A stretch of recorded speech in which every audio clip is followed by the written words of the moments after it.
The JF-17 3, major changes ahead on JF-17 Block 3. Why the JF-17 is a significant advancement for the Pakistan Air Force. Not only is the JF-17 an effective multi-role platform that is poised to form the backbone of the PAF fighter fleet, but it is immune to sanctions, and it is a program that Pakistan owns in terms of being able to freely decide on how to equip and develop it. With this news, it would be a good idea to have a clearer understanding of exactly what the PAF has in store for the JF-17 in the coming years in terms of its upgrade and development path. By the end of this piece, there should be little doubt in the seriousness of the PAF in as far as its commitment to the JF-17 is concerned. The first upgrade to the JF-17 is at this time coming through the Block 2. The first JF-17 Block 2 made its maiden flight in February 2015, and it is the current production type rolling out of Pakistan Aeronautical Complex camera.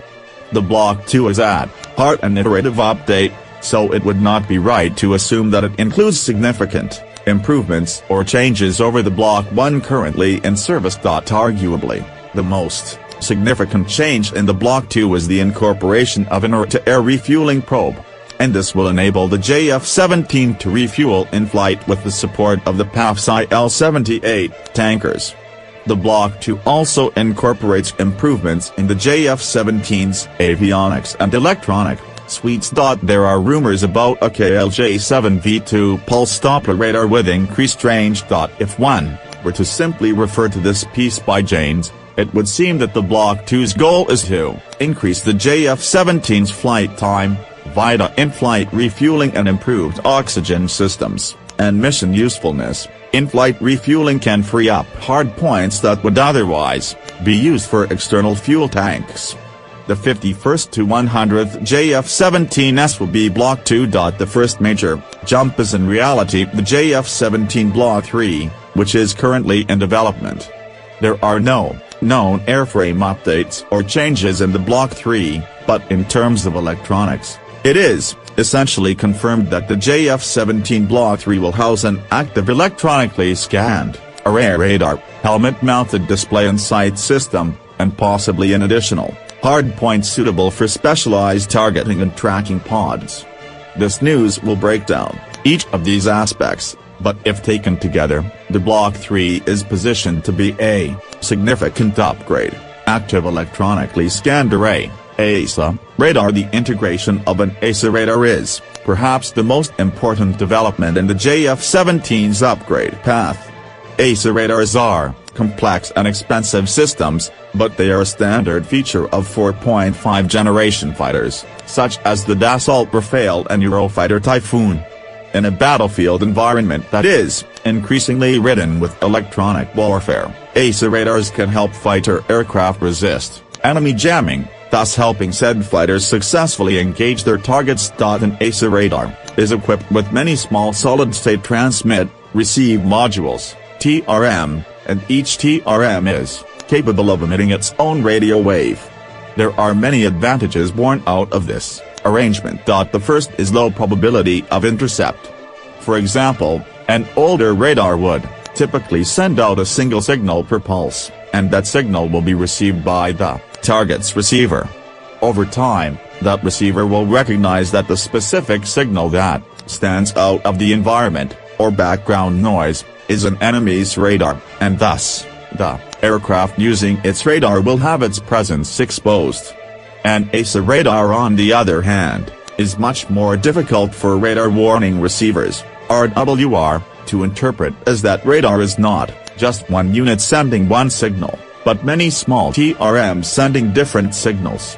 In general, RWRs would have difficulty pinpointing a peculiar signal, or limited set of signals, from the background noise, thus giving the AESA-equipped aircraft a low probability of intercept.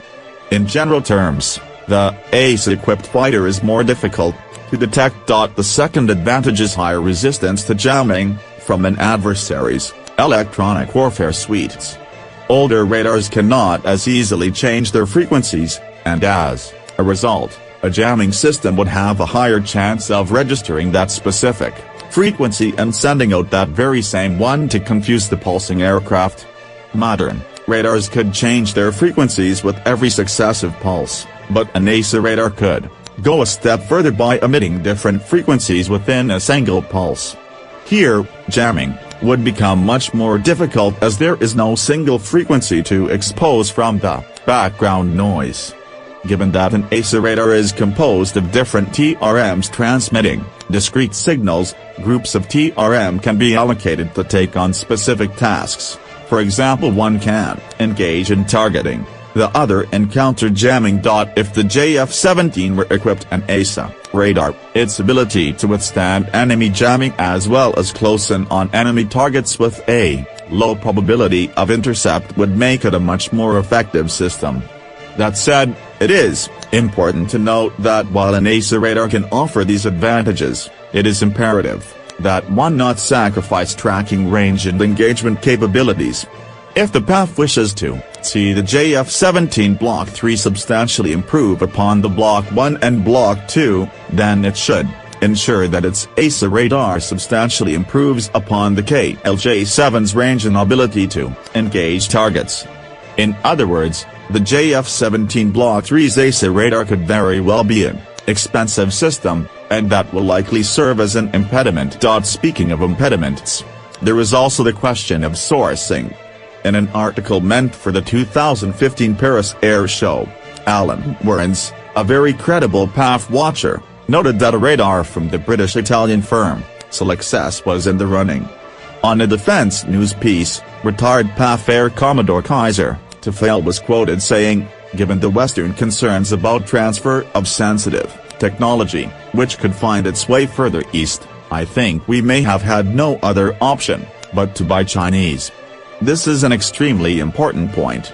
ESA technology is new and it is very sensitive, so the PAF can, and likely will, run into serious issues when it comes to Western suppliers. For example, the latter might demand overbearing checks and guarantees, and possibly refuse to let Pakistan produce the radars locally.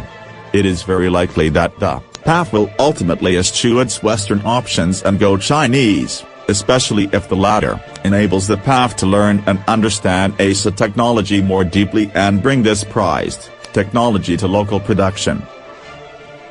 Helmet-mounted display inside HMD/S. The incorporation of HMD/S is also a very important step for the JF-17. An HMD/S is basically a visor equipped with optical and processing systems, in other words, a smart display. Current-day HMD/S systems like the joint helmet-mounted cueing and sight JHMCS system enable a fighter pilot to cue their air-to-air and air-to-surface weapon systems to the direction of where his or her head is pointing. Targets can be designated and engaged with minimal aircraft maneuvering, thereby increasing the efficiency, and thus lethality, of the fighter in combat. Although slotted for the Block 3, it seems the PAF was at least toying with the idea of some kind of HMD on JF-17 for a few years. The proof for that is this screen capture, below, taken from a PAF documentary from 2008 called In Pursuit of Self-Reliance. Although the PAF could have tacked on a random image, there is a clear hint that this particular system, which has a startling resemblance to the Denel Archer from South Africa, may have been at least tested by the PAF. For one thing, the Gentex MBU-5/P oxygen mask that was, at least in 2008, the standard issue mask for PAF fighter pilots, though that is gradually being supplanted with current MBU 2023 masks. Moreover, this specific photo was only ever shown on the PAF documentary and nowhere else prior. This image would suggest that the PAF was, and possibly still is, cooperating with numerous foreign vendors on the JF-17's HMD/S system, especially if the Brazilian-South African A-Darter high off-bore sight, HOBS, within visual range air-to-air missile, VRAM, is in the running for use on JF-17. A HOBS VRAM can be paired with an HMD/S system to allow the pilot to utilize the system's cueing, Advantages in dogfights with enemy fighter aircraft. At this stage it is difficult to see exactly where the HMDS system will come from, but there is a chance that this might be a solution that is heavily centric to the PAF's specific needs. In other words, the HMDS might in fact end up being an indigenously sourced solution developed with external assistance, primarily Chinese with peripheral South African, European and possibly even Turkish support.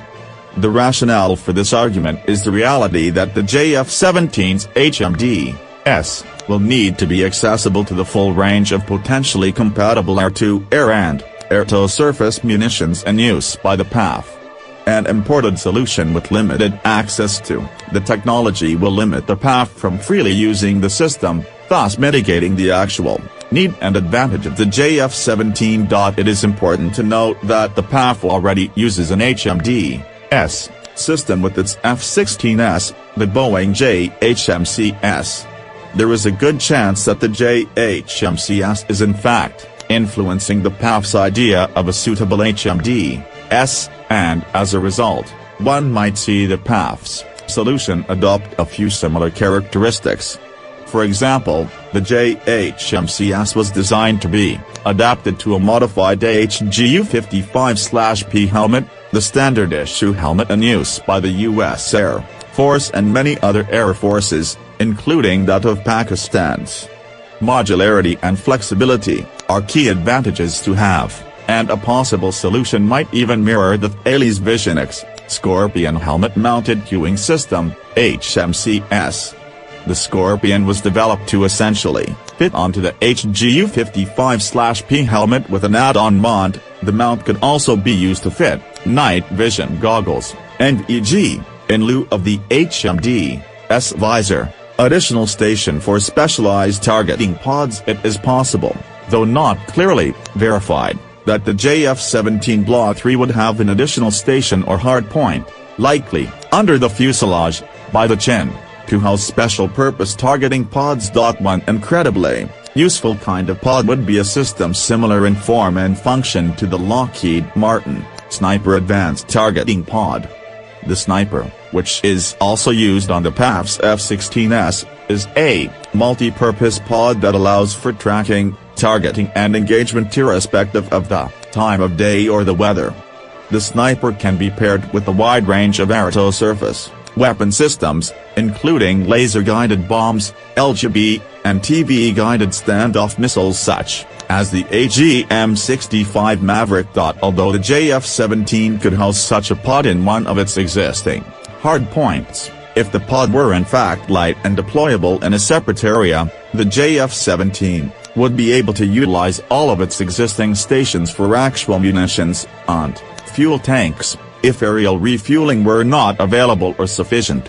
An advanced targeting pod could greatly improve the JF-17's capacity to undertake standalone, that is without satellite-aided guidance, precision strikes using LGBs such as the LT-2 as well as TV-based standoff glide bombs such as the locally produced H-2 and H-4. Possible additions and upgrades. One system that would be of use to the JF-17 is infrared search and track, IRST. Ideally, the IRST system ought to be integrated into the nose cone of the fighter, but it is unclear if the PAF is actually going to take this route. IRST can be used to track enemy aircraft based on thermal signature using infrared, which allows for passive tracking, as opposed to the active tracking of a radar, which sends out pulses. In a scenario where enemy electronic warfare capabilities are of exceptional depth or where there is need to reduce the probability of intercept to the absolute minimum, below that of an even NACA radar, an IRST system can be used instead of radar.